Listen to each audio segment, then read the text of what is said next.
Good morning.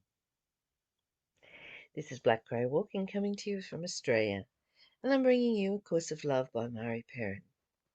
We're up to a chapter called Being Present, chapter 30, and we're up to verse 4.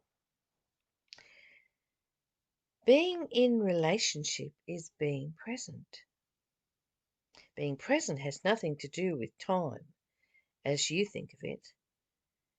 You think of this instruction to be present as an instruction that relates to time. You think of present time, past time, future time. I'd like to add one there and say, haven't got enough time. Anyway, we have spoken of these modes of keeping time as well. But as the word keeping illustrates, there is nothing about time that can be kept.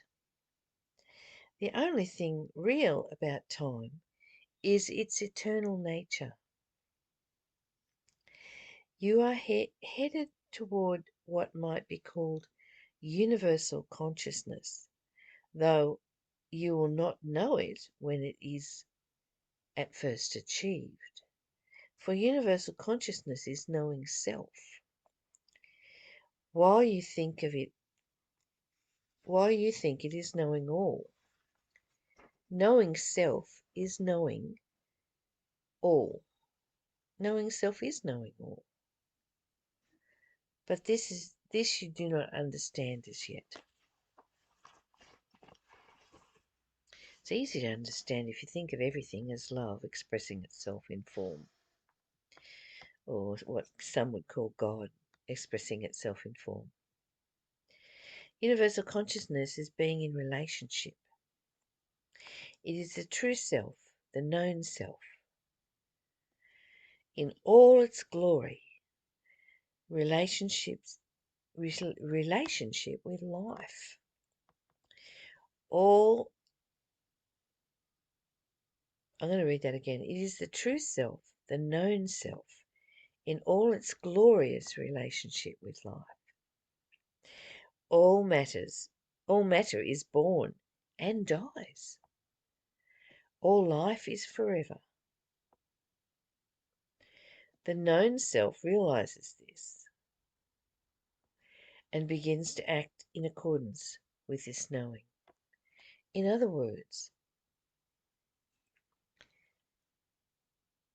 you have life inside this matter that you call a body. The body has a limited lifespan. It's born and it dies. But the life force that's in this body is eternal and is always, always here. So, beloved, you are eternal. This love that is inside you, this life force, is eternal. And you are in relationship with that. And that is called universal consciousness, because that energy that's inside you is in everything and everyone. It's the same energy. This world as you perceive of it is built around the foundation of fear, a fear that stemmed from the belief of finite life, in being born into a body and dying to the body. The person who truly knows the simplest truth of the identity of self no longer lives in the dualistic position with God, but in a monastic state with Him. The difference is in realizing relationship with the infinite instead of the finite, with life as opposed to matter. So we are identifying with our physical bodies that can live for such a short time and die.